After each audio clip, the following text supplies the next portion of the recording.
Welcome to The Significance of Wealth with Tom Ruggie, founder and CEO of Destiny Family Office. I'm Marty Salt. In each episode, Tom brings you interesting topics and guests that reflect the independent thinking and tailored strategies he uses with his own multifamily office clients, exploring the evolving landscape of wealth management and ultra-high net worth, shedding light on the large sphere of alternative and private investments, and delving into the world of collecting as both a passion and investment strategy. Ultimately, he looks at success with a broad lens that may well transform the way we all define the significance of wealth. Good afternoon, everybody. Tom Ruggie here. I have a special guest today, Hillel Presser. I'll give a little bit of a bio on him, but we're going to be digging somewhat deep into asset protection. And I've asked Hillel if he would be willing to come on for a second podcast, maybe in 6 or 9 months, so that we can really dig into this a lot deeper, because there's an awful lot to go through. But a brief bio on Hillel. Hillel Presser, MBA, represents individuals and businesses in connection with the establishment of comprehensive asset protection plans that incorporate both domestic and international components. Hillel has been featured in numerous newspapers, magazines, including Forbes, Sports Illustrated, The Robb Report, just to name a few. He has also appeared on Fox, Bravo, NBC, ABC, and CBS, as well as prominently profiled in many countries around the world. He has represented some of today's most well-known business owners, celebrities, and professional athletes. And in addition, Hillel has authored several books, including Financial Self-Defense, The Lawyer's Law of Attraction, and Asset Protection Secrets. At the end of this podcast, Hillel is going to offer anybody listening the ability to go to his website and pick up one of these books for free. So hang on for that. So with that, first and foremost, Hillel, wonderful to have you. Thank you for taking the time. Thank you for having me. Honored to be here. Oh, appreciate that. So let's just start off. Tell us a little bit about your background and what got you into the specialization of asset protection law. It's a funny story. No matter how young I was, if you asked me what I was going to be, I probably would have told you I was going to be a lawyer. So at 8 years old, I knew I was going to be a lawyer. And it probably had something to do with the fact that at that point, I was very close with my uncle. He was a mentor of mine. And my uncle, his name was Jimmy. I knew him as Uncle Jimmy, but the rest of the world knew him as Jim the Hammer Shapiro. And Uncle Jimmy was one of the first personal injury attorneys to ever advertise on TV. He would get on TV and he'd scream at the top of his lungs that he's Jim the Hammer Shapiro. He'll wring out every penny, squeeze out every dime. You don't have to like him. Just make sure you call him, and he may be an SOB, but he was your SOB.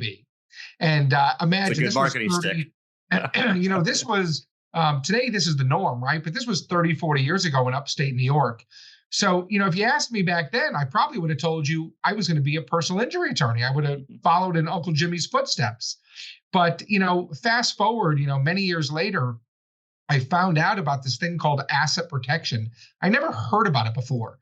There's thousands of lawyers in every city trying to find a way to take your money. There's only a few lawyers in the entire country that teach you how to protect it. And I always loved law. I always loved business. And to me, asset protection was the perfect marriage of business and law. So rather than be like every other attorney in every city trying to take your money, I thought, how cool would it be to be one of only a few attorneys in the entire country that teach you how to protect it? So I joke and I say that I am the lawyer that hates lawyers. So you're the 180 of Jimmy the Hammer. Yeah, I used to tease with him. I'd say there's only one thing stronger than the hammer, and that's the chainsaw. Good for you. So what are the most common reasons that people would seek somebody like you out for asset protection services? Sure. Well, people spend a lifetime, trying to grow their business, trying to make money. And people do it for different reasons. They do it because they want to retire. They want to give to charity. They want to give their kids the things that they never had. But everybody's so focused on making money. And very few people actually stop and think about protecting it. So you can work your entire life, no matter what career you're in, and you could be ready to get to be done and be retired. And we live in a very litigious, frivolous society where literally one lawsuit, you can lose everything. And it's one thing if you actually do something, but let's say someone's driving your car, your teenage daughter's driving your car, and she gets in a car accident. Well, if she gets in a car accident, you get sued because you're the owner of the car, and you could lose everything, even though you had zero to do with the accident.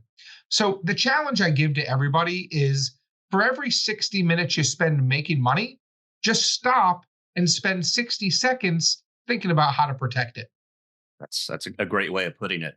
So what does this protection look like? So, for example, would liability insurance be a fundamental strategy that you'd recommend for somebody that's maybe even just starting to think about asset protection planning, or kind of what are the lineal steps?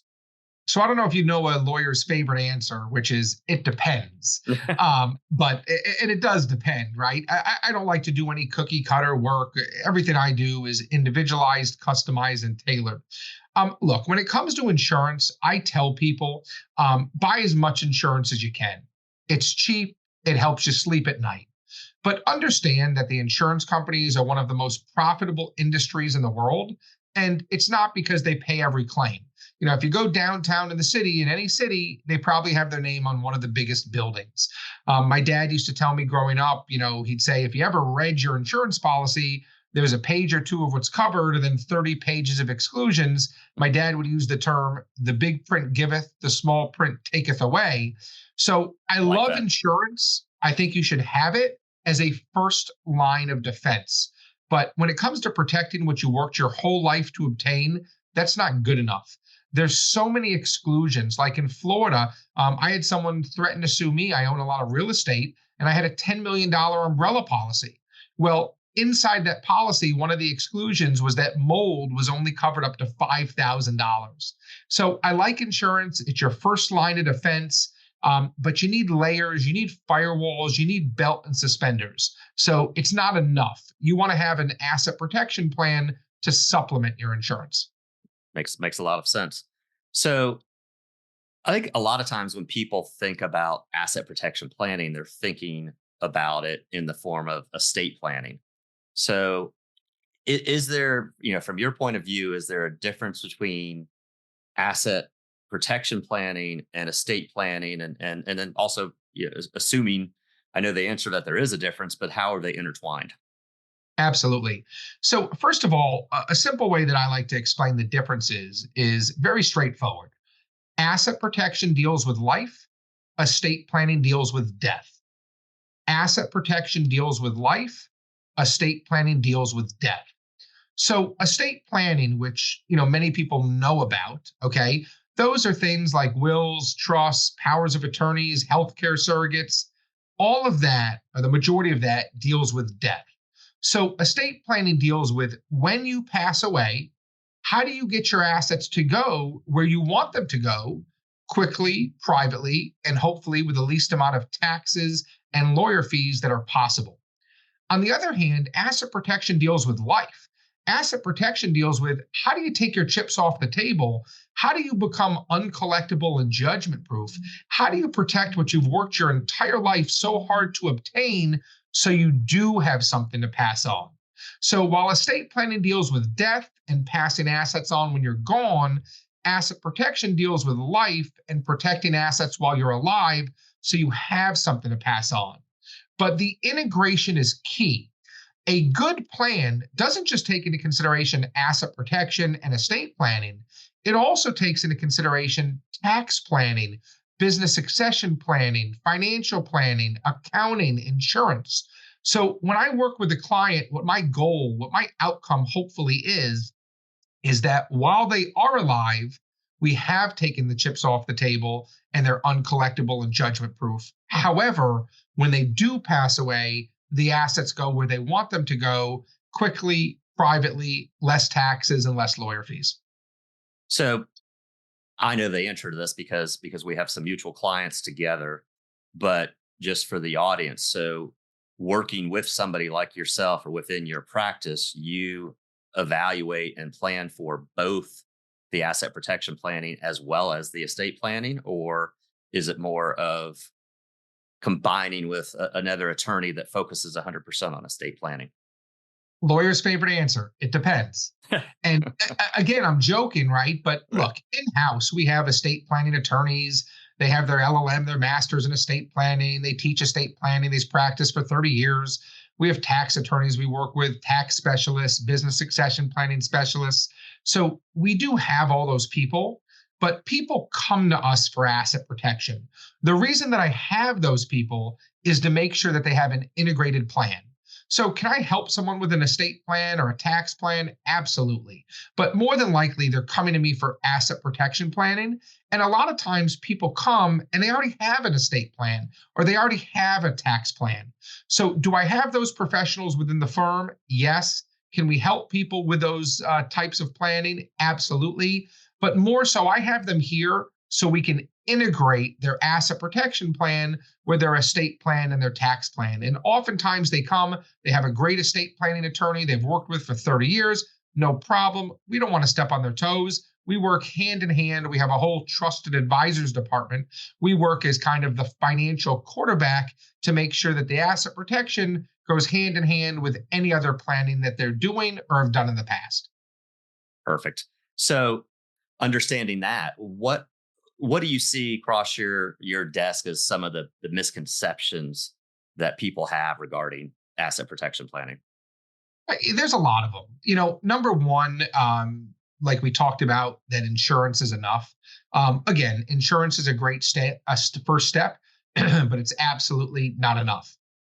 Another thing I see with estate planning that we talked about is almost every day someone will come into my office or I'll have a Zoom call with them and they have a trust in their estate plan. Normally it's a revocable living trust and they think they're protected. That's the biggest misconception. A revocable living trust from your estate plan gives you 0% protection. It helps you when you die avoid probate. It gives you privacy. It's a great tool to have when you die, but it gives you no asset protection benefit whatsoever while you're alive. If you put a brokerage account or a piece of real estate in your revocable trust, if you get sued, the judge just orders you to take it out.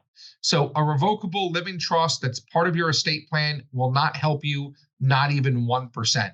And lastly, and I can go on and on, some people, unfortunately, have a bad misconception of asset protection. And I think that's a shame. I'm not sitting here telling you not to pay your debts, not to pay your creditors, not to pay your liabilities. What I'm telling you is put yourself in the driver's seat. If you get sued and you think you owe the money, write the check. But it's funny, I used to speak 50, 100 times a year all across the country. They'd pay me to go speak to the high net worth business owners. And I'd always say, raise your hand if you've been sued or you were threatened to be sued. And, the majority of the room raises their hand. I then say, keep your hand up if you think you should have been sued. And 90% of the hands go down. There's always the one guy who said, you know what? I did it. I should have been sued. I messed up. But my point is look, asset protection is not a bad thing. I'm not telling you not to pay your liabilities, but put yourself in the driver's seat. In fact, I think you have a duty to your family, to your spouse, to your children to protect what you've worked so hard for from a frivolous lawsuit. Well, Hillel, you mentioned that you could go on forever and ever about this. I'm actually going to try to extract a little bit more out of you. So are there any, obviously without naming names or anything, but are there any examples of cases or situations that you can give that either resulted in protection that may not have already been there, or maybe that helped somebody that was starting to go through, maybe a frivolous lawsuit or something along that line? All the time, daily. I helped settle a $20 million lawsuit for $250,000. I helped settle a $5 million judgment for $500,000. Now, I was only able to do that because we were able to persuade the other side, the creditors, that it was so difficult and expensive, if not impossible, for them to collect against our clients because they were not the low-hanging fruit. They were proactive and they did what they should have done from an asset protection point of view that they could have spent years or dozens of years suing, spending tons of money, and they may not have collected anything. So because we had those asset protection plans in place proactively, we were able to settle the case for pennies on the dollar. And I think that's important to note. Asset protection doesn't mean you'll never write a check. If we can avoid lawsuits, that's a home run because now we've saved in lawyer fees.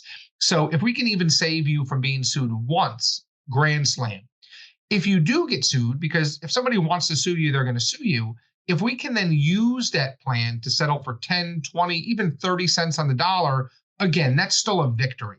So asset protection doesn't mean you'll never write a check. Hopefully it means you'll write fewer checks and much smaller checks. Now, contrast that. I had someone earlier this week, I can't remember if it was this week or last week.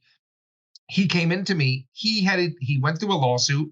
He got sued, he lost, and he had a judgment. Now, thankfully, it wasn't a huge judgment. It was under $200,000.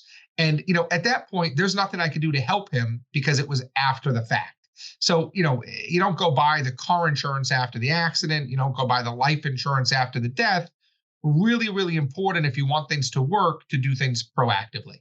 Yeah, makes a lot of sense.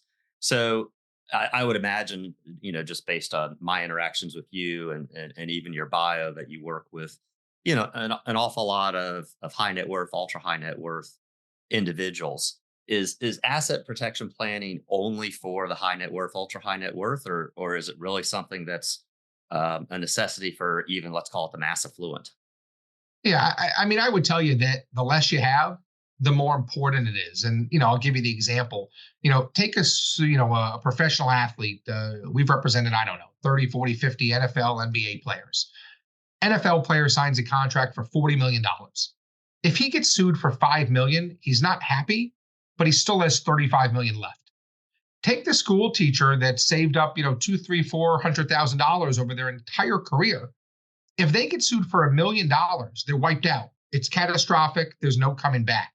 So I would argue that the less you have, the more important the protection becomes. Now, obviously, we're not going to do the same thing for a school teacher who saved up $300,000 that we will for a NFL player who has $40 million, right? Everyone's going to have a different set of facts and a different set of protections. But no, I don't care how small or how large the people are. If you look at kind of our bell curve, on the lower, call it 10%, we may have people who have, under $1 million, whether they're retired or school teachers or anybody who just worked hard and doesn't want to start over. On the top 10% of our bell curve, yeah, we have the 40 athletes and the dozen billionaires and everything like that. But our 80%, the average client is really just the everyday business owner. And they may be worth a couple $1 million and they may be worth $100 million. And I know it's a big range, but 80% of our business probably falls within that. But I don't care how small or how large they are. Everybody needs and everybody deserves to be protected. Yeah. And Hillel, you mentioned business owners. And actually, that was going to be my next question is, and again, the answer might be it depends, but is the planning, I'm gonna turn you into a lawyer here, Yeah, exactly. Is the planning different for business owners versus a non-business owner? Yeah, look, everybody's planning is different. So, there's no one size fits all. There's no magic bullet. Everybody's personal assets are different. Everybody's business assets are different. Everybody's potential threats and creditors and liabilities are different. But, people are protected against different things. Someone may be protecting against, teenage daughters driving their vehicles. Others may be protecting, against a third marriage. And, business owners may be trying to protect the sales proceeds of their business sale. Yeah. So a lot of the listeners to our podcast are also collectors because I'm a big collector, as you're aware. So is there, what do you do to potentially protect against assets that don't necessarily have a title to them or something along that line, like part of my large collection? Yeah, well, everything has to be owned by someone or something.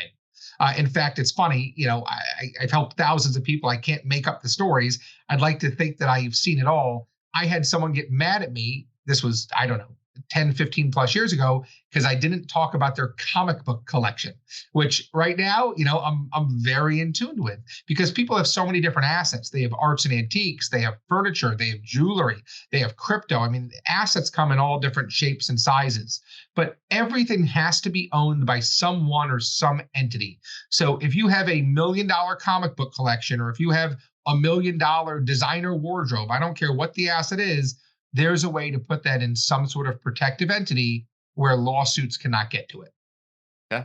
Well, we've talked about actually you and I getting together personally regarding my situation, so that'll be interesting. To hear from you exactly how that would work, because that is a decent part of my personal net worth. So excited to learn more about that.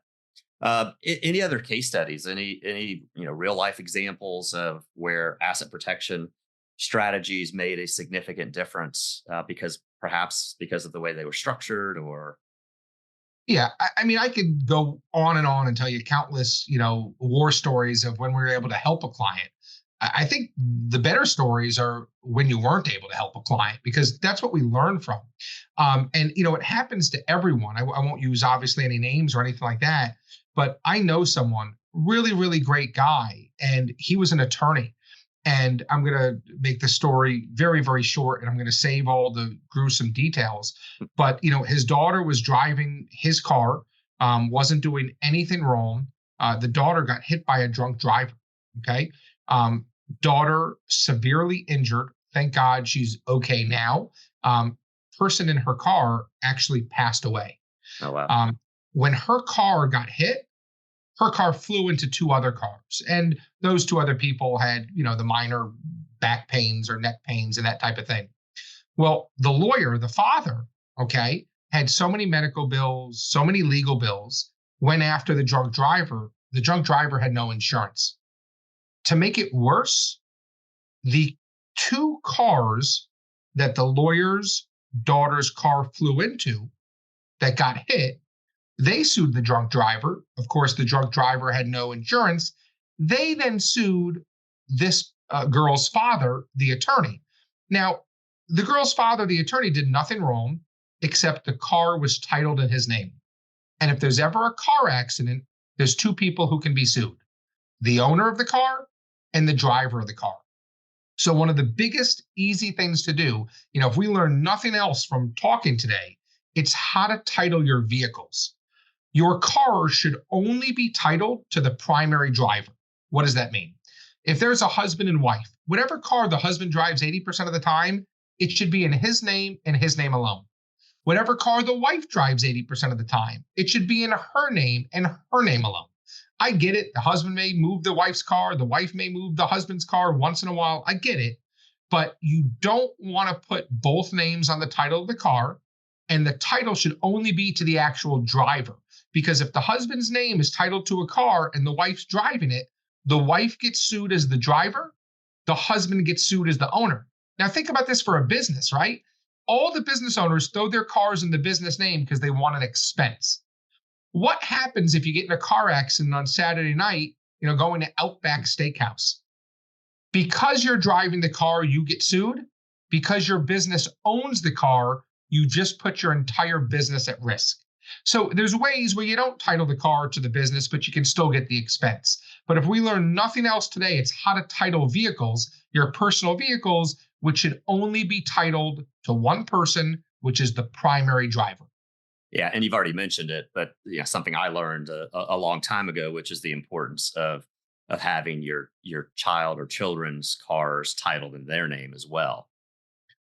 Absolutely. And look, sometimes people have just a global car that everyone uses. Maybe a nanny uses it, a kid uses it. If you don't really have a primary driver, maybe we stick that in an LLC. And look, insurance may be more. It may cost us another $1,000 or $2,000 a year. It is worth it. Maybe worth it. Yeah, absolutely. Well, so you've already given us one really good takeaway, but you kind of stole some thunder from me, because I was going to ask what the kind of the quick 30-second most important takeaway. I would bet you've got another one up your sleeve, though. Yeah. Again, it's endless. But I think if we look to encompass everything, some really good feedback is own nothing control everything. Own nothing, control everything. If you own something, if you own a $300,000 brokerage account, a $1 million boat, shares in an S Corp, C Corp, or an LLC, if you own something, it is yours to lose. If you don't own it, you can't lose it. So for example, I buy a vacation home in New York. If that vacation home in New York is in my name and I get sued, I lose that vacation home. If instead I take that vacation home and I put it in a protective entity, I don't own the home, the protective entity owns it. Now, if I get sued, I can't lose the home. No different with a brokerage account. If I have a $1 million brokerage account and it's in my name or the name of my revocable living trust, if I get sued, I lose the $1 million brokerage account. If instead I take the $1 million brokerage account and put it in a protective entity, it's no longer mine to lose. Now, if I get sued, I can't lose the $1 million brokerage account. So that's literally the difference between keeping and losing your real estate and keeping and losing your liquid assets. Own nothing, control everything. I don't care who owns the asset. I just care, can I use it? Can I rent it? Can I sell it? Et cetera, et cetera. But if you own it, you can lose it. And it's crazy because your whole life you're taught acquire, acquire, acquire. And now some guy is telling you to own nothing. One thing I can promise you, if you own it and you get sued, you can lose it. Of course, there's some exceptions. Own nothing, control everything. I like that. So we gave a teaser at the beginning of the podcast that you've written quite a number of books. In fact, I have them right here. Got my own copies. Yeah. And if you wouldn't mind, give us some information on how somebody can get in touch with you, and perhaps somebody can get a hold of one of your books to learn more about what you do and find out more about their own situation. Absolutely. Look, if any of your listeners want to learn more and become more educated, that's one of our missions. It's to educate as many people as we can. They can go to our website. It's www.assetprotectionattorneys.com. That's www.assetprotectionattorneys.com. Right on the main page, there's a contact us form. If they mention that they heard about us on your show, I'm happy to send them complimentary copies of the books that I authored. Oh, that's fantastic. What a wonderful offer, and greatly appreciate that. And hopefully some of our audience will take you up on that wonderful gesture. So with that, I want to thank you again so much for being here with us today. As I mentioned at the beginning, in my view, we really just kind of tapped into this just a little bit. And in fact, I had mentioned to you, I literally come up with about 25 or 30 questions, but some were getting a little too in detail and specific without going through the basics. So hopefully we see you again in 6 or 9 months, and we'll get in a little more detail and learn some more. And you've got great information. I love a lot of the things that you told to us today. In fact, I didn't take some notes, but when I re-listened to it, there's a few things I'm going to write down and use in some of my discussions with some of my clients. So greatly appreciate it. Thanks again. Absolutely. Thank you for having me. On behalf of Tom Ruggie and Destiny Family Office, we hope you enjoyed today's episode of The Significance of Wealth and will continue to tune into future episodes. Connect with us at destinyfamilyoffice.com, on LinkedIn, Facebook, YouTube, and Reddit, and recommend our podcast on iTunes and Spotify. Until next time. The expressed views, thoughts, and opinions in this episode of The Significance of Wealth belong solely to the host and/or guests and are not investment recommendations or offers to buy or sell securities or private investments by Destiny Wealth Partners or its affiliates. This podcast is for informational and educational purposes only. The funds discussed are typically for qualified purchasers, defined as $5 million of investment net worth, exclusive of primary residence.